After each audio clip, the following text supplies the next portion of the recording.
आधी रात को 1 बजे, रात 1 बजे क्राइम ब्रांच वो पेशी करती है आईवाईसी के चीफ उदय भानु को पटियाला कोर्ट के अंदर, और पटियाला कोर्ट में पेशी करके कहती है कि हमें 7 दिन की रिमांड और चाहिए। सबसे बड़ी बात यह है, जो काम रात के अंधेरे में किया गया वो काम दिन के उजाले में भी हो सकता था, और कायदे से आज सुबह 6 बजे पेशी का समय जो है वो मुकर्रर किया गया था, लेकिन रात को ही आधे घंटे पहले आईवाईसी की लीगल टीम के पास में मैसेज पहुंचता है कि आपको कोर्ट के अंदर आना है, कोर्ट में हम उदय भानु की पेशी कर रहे हैं, पेश करने जा रहे हैं उनको। और उसके बाद में जज साहिबा, ड्यूटी मजिस्ट्रेट जज साहिबा वो इस पूरे मामले को सुनती है, और एक तरीके से आप ये कह सकते हैं कि बीजेपी की एक बड़ी हार हुई है और कांग्रेस की एक बड़ी जीत। ड्यूटी मजिस्ट्रेट साहिबा ने उदय भानु चिब की 7 दिनों की रिमांड उसको रद्द कर दिया और जमानत दे दी। बहुत बड़ी बात है ये।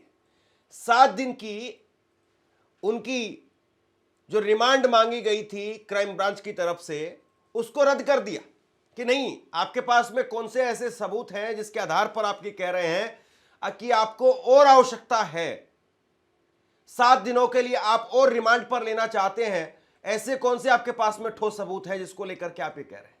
इसकी सारी शुरुआत जो है वो होती है 20 तारीख से। 20 तारीख को एआई समिट में ये प्रोटेस्ट हुआ था, और उस प्रोटेस्ट के अंदर कांग्रेस के कुछ कार्यकर्ताओं ने टी शर्ट उतार दी थी, जिसको लेकर के कांग्रेस के कार्यकर्ताओं को पहले गिरफ्तार किया गया, उसके बाद में यूथ कांग्रेस के अध्यक्ष को गिरफ्तार कर लिया गया। और न केवल यूथ कांग्रेस के अध्यक्ष को गिरफ्तार किया गया, बल्कि अलग अलग प्रदेशों में दिल्ली पुलिस ने जाकर के छापे मार करके वहां से भी लोगों को गिरफ्तार किया। लेकिन अब जब ये मामला चूंकि कोर्ट में है, और हर मामला कोर्ट में ही जाता है, तो कोर्ट में जज साहिबा वो पूछती हैं कि भाई आपने अभी तक जो इनको रिमांड पर लिया, आपने क्या कुछ हासिल किया है, आप आगे रिमांड पर लेना चाहते हैं तो आपके पास में इसको लेकर के क्या कुछ ठोस सबूत हैं, क्या तर्क है आपके पास में। और ऐसे कोई तर्क क्राइम ब्रांच या फिर यूं कहें कि सरकारी वकील वो पेश नहीं कर पाए, और उसके बाद में ड्यूटी मजिस्ट्रेट साहिबा कहती हैं कि हम इनको जमानत दे रहे हैं।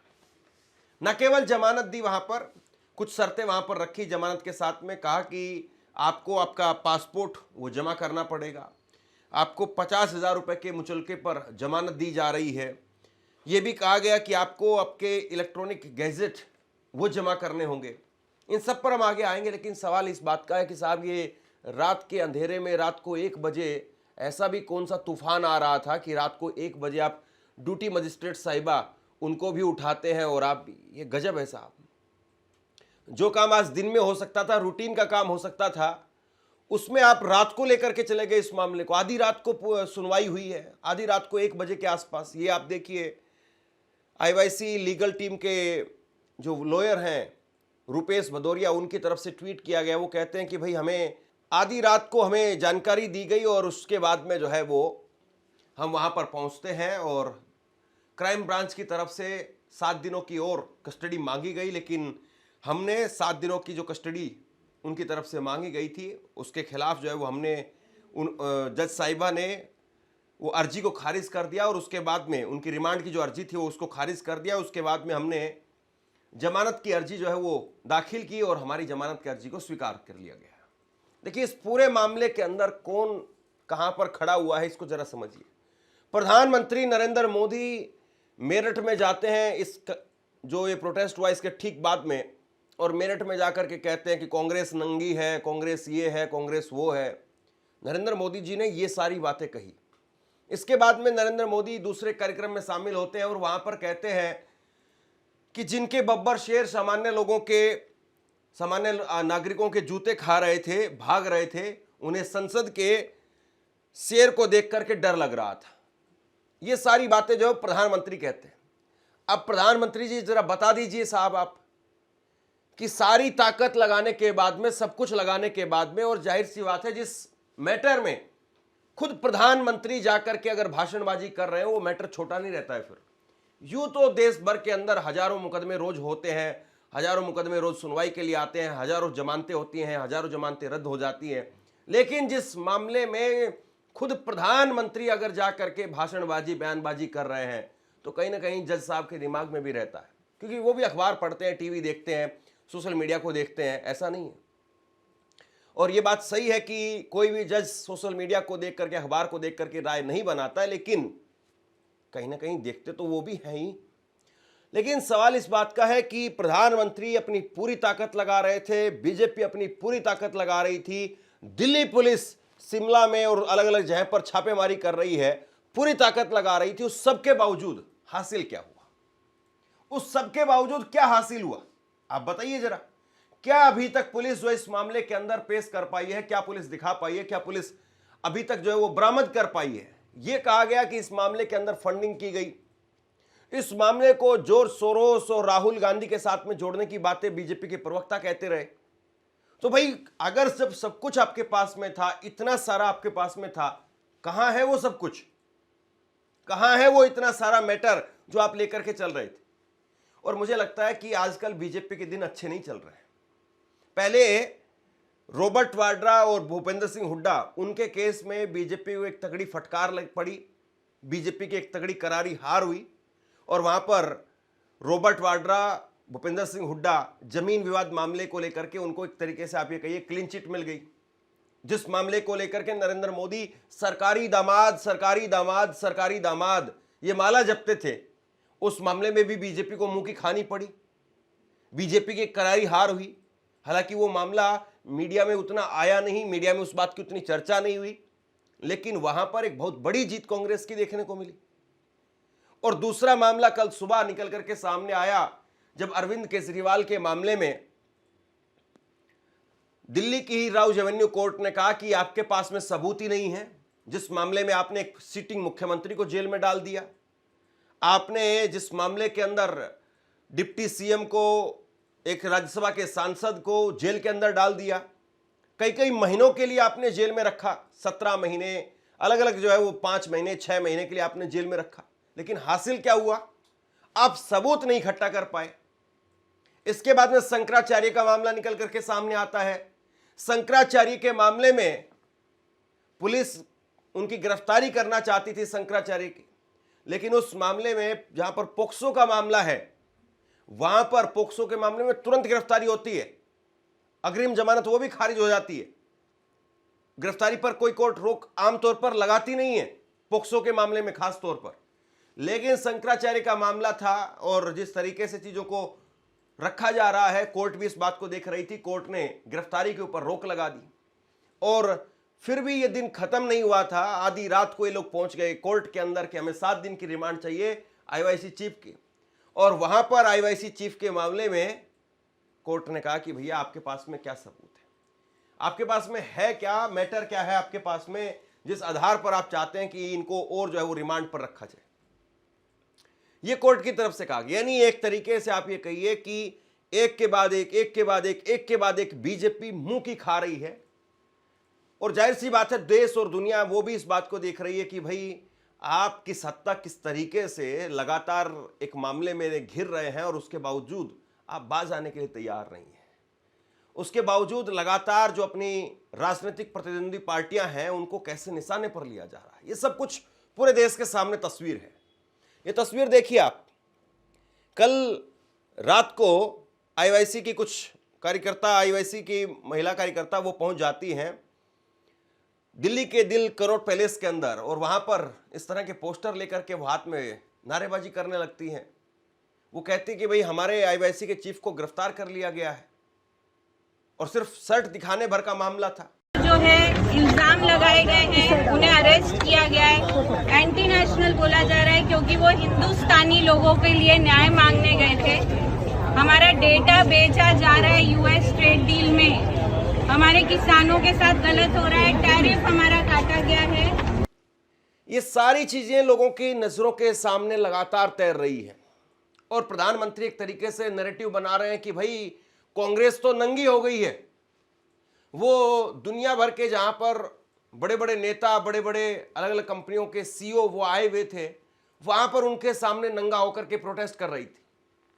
नरेंद्र मोदी एक तरीके से जब इस मामले को सामने रख रहे थे तो उनकी आवाज के अंदर जबरदस्त तरीके से आप ये कहिए कि आक्रोश दिखाई दे रहा है, गुस्सा वो नजर आ रहा है। लेकिन ये तस्वीर देखिए आप, ये तस्वीर देखिए आप, ये डॉक्टर मनमोहन सिंह साहब की तस्वीर है।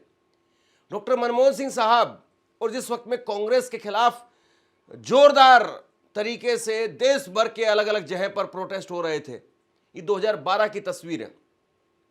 2012 को विज्ञान भवन के अंदर प्रधानमंत्री नरेंद्र मोदी, कई देशों के अलग अलग देशों के प्रतिष्ठित लोग बैठे हुए थे वहां पर, और एक कार्यक्रम यहां पर हो रहा था। और उस वक्त में एक संतोष नाम का एक युवक बिहार का, वो पहुंच जाता है नरेंद्र मोदी वहां पर डॉक्टर मनमोहन सिंह साहब के सामने, और अपनी शर्ट उतार देता है। शर्ट उतार करके नारेबाजी करने लगता है। ये उस वक्त में तमाम चैनलों पर खबरें चली थी। लेकिन मजाल कि वहां पर इस शख्स को पकड़ करके और प्रधानमंत्री जेल की सलाखों के पीछे भिजवा दें। उल्टा पीएमओ की तरफ से कहा गया कि संतोष को किसी प्रकार से कोई तकलीफ नहीं होनी चाहिए। ये डॉक्टर साहब की तरफ से कहा गया, मनमोहन सिंह साहब की तरफ से, उनके कार्यालय की तरफ से, पीएमओ की तरफ से कहा गया।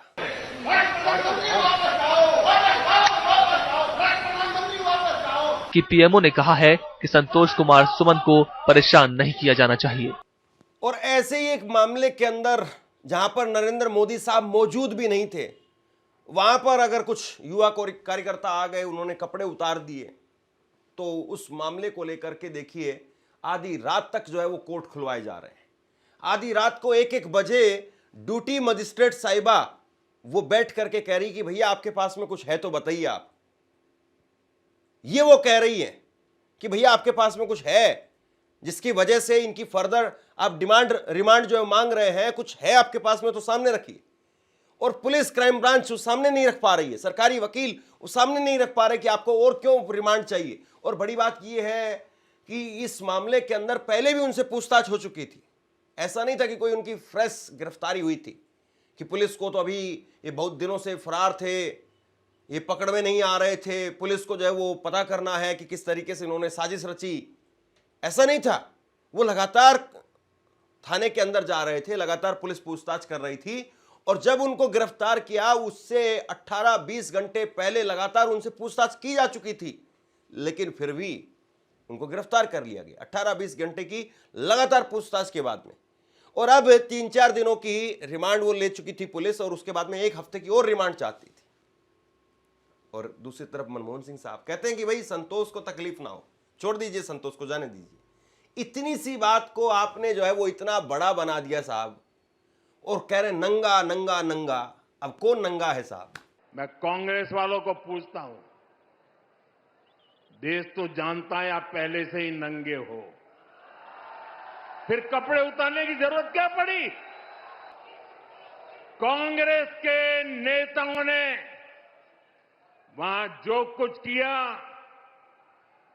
वो दिखाता है कि देश की सबसे पुरानी पार्टी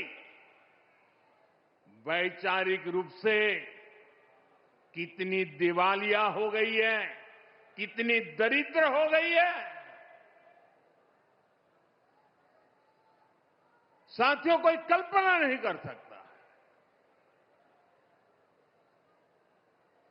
हम तो वो लोग हैं जो गांव में किसी के यहां शादी ब्याह होता है तो पूरा गांव उसे सफल बनाने में जी जान से जुट जाता है, ताकि मेहमान गांव की एक अच्छी छवि लेकर जाएं। कांग्रेस तो अपने ही देश को बदनाम करने में जुटी है। आपसे कुछ कहना चाहता हूं। आज के वक्त में पत्रकारिता करना कितना मुश्किल काम है, लेकिन अगर ऐसे में भी कोई आपकी खबर दिखा रहा है, कोई आपके मुद्दे पर बात कर रहा है, तो आपको भी उसका साथ देना चाहिए। अगर आपको लगता है कि मेरी पत्रकारिता सही है, मैं आपके लिए आपकी खबर वो दिखा रहा हूं, तो ऐसे में आप मेरा सहयोग कीजिए। आप इस वीडियो को जब लाइक करेंगे तो लाइक के साथ में ही एक थैंक्स का बटन आपको दिखाई देगा। उस थैंक्स के बटन पर आप क्लिक कीजिए और जो भी सहयोग राशि दे सकते हैं वो दीजिए। दूसरा, आप चैनल को ज्वाइन कर सकते हैं और चैनल को ज्वाइन करके भी मुझे मदद कर सकते हैं। देखिए, हर पार्टी के अंदर, हर सरकार के अंदर एक तानाशाही होती है, ये बात मैं हमेशा कहता हूं। कांग्रेस को लीजिए आप, बीजेपी को लीजिए आप, या आपको ही यानी आम आदमी पार्टी को लीजिए, या ममता बनर्जी को, अखिलेश यादव को, किसी को भी आप लीजिए, हर एक नेता के अंदर या हर एक आदमी के अंदर एक तानाशाह छुपा हुआ होता है। लेकिन वो उसको कितना बाहर आने देते हैं, वो अपने खिलाफ उठ रही आवाजों को कितना कुचलना चाहते हैं, क्योंकि वो पावर में होते हैं भाई। कोई मुख्यमंत्री है, कोई प्रधानमंत्री है, वो कोई मोम का पुतला नहीं है, वो पावरफुल आदमी है। और वो पावरफुल आदमी अपने खिलाफ उठ रही आवाजों को कितना कुचल पाते हैं, कितना कुचलने देते हैं, कितना कुचलना चाहते हैं, यही चीज जो है वो आगे चल करके उनके बारे में एक लाइन वो लिखती है, वो ड्रॉ करती है कि भाई ये कितने बड़े शख्स थे।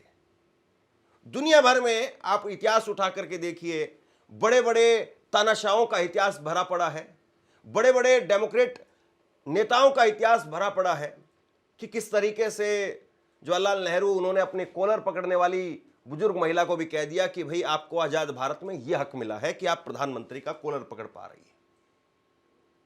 ये सारी बातें लिखी हुई हैं, ये कोई किसी से कोई चीज ऐसी नहीं जो छिपी हुई है। और प्रधानमंत्री नरेंद्र मोदी के राज में आज मौजूदा वक्त में जो कुछ हो रहा है, वो भी वर्ड बाय वर्ड ना केवल लिखा जा रहा है, बल्कि आज के वक्त में, आज के दौर में डिजिटल दुनिया है, और इस डिजिटल दुनिया में एक एक शब्द वो लिखा भी जा रहा है, एक एक वाक्य, एक एक घटनाक्रम वो रिकॉर्ड भी हो रहा है बाकायदा वीडियोस के साथ में। और 10 साल के बाद में, 20 साल के बाद में लोग जाकर के देखेंगे, उस वक्त का कोई और प्रधानमंत्री होगा। अब जाहिर सी बात है, नरेंद्र मोदी भले ही कहीं 2047, लेकिन वो 2047 तक देश के प्रधानमंत्री नहीं रहेंगे, सच्चाई है। 2047 में अभी काफी एक लंबा अरसा वक्त है, और इतने लंबे अरसे तक वो देश के प्रधानमंत्री रह पाए, उनका स्वास्थ्य इतना स्ट्रोंग हो, बहुत कम जो है इसमें गुंजाइश है। लेकिन सवाल इस बात का है कि उस वक्त में जो कोई भी प्रधानमंत्री होगा, क्या वो देखेगा नहीं कि उस वक्त में क्या हुआ था। इंदिरा गांधी के राज को भी याद करते हैं। इंदिरा गांधी को एक तरफ लोग आयरन लेडी कहते हैं, और दूसरी तरफ उनके इमरजेंसी की आलोचना होती है, भरपूर आलोचना होती है, ब्लैक डे कह करके उसको संबोधित किया जाता है। तो हर आदमी के दोनों रूप वो लिखे जाते हैं। नरेंद्र मोदी, नो डाउट लिखा जाएगा उनका इतिहास कि भाई एक, वो खुद कहते हैं, अब उनका कोई फोटो वगैरह तो है नहीं, तो मानना पड़ेगा कि चाय वाला और चाय वाले से फिर प्रधानमंत्री। लेकिन उस पद पर रह करके फिर क्या किया, क्या नहीं किया, वो सारी बातें भी लिखी जाएगी। तो बहरहाल नरेंद्र मोदी साहब देश के प्रधानमंत्री हैं, और उनको लेकर के एक विरोध हुआ, एप्स्टीन फाइल्स को लेकर के एक विरोध हुआ, दुनिया भर में इस्तीफे हो रहे हैं, और भारत के अंदर विपक्ष के नेताओं को जेल के अंदर डाला जा रहा है। और कोर्ट कह रही कि आपके पास में क्या है, ऐसे सबूत पेश करिए जिसके आधार पर हम कह सकें कि आपको आगे रिमांड दी जाए। सरकारी वकील या पुलिस, क्राइम ब्रांच, वो इस बारे में कोई ठोस तर्क नहीं दे पा रही है। इसी से आप समझ लीजिए कि कौन कहां खड़ा हुआ है। शेयर कीजिए इस खबर को, और आप क्या सोचते हैं नीचे कमेंट बॉक्स में लिख करके जरूर बताइए। धन्यवाद।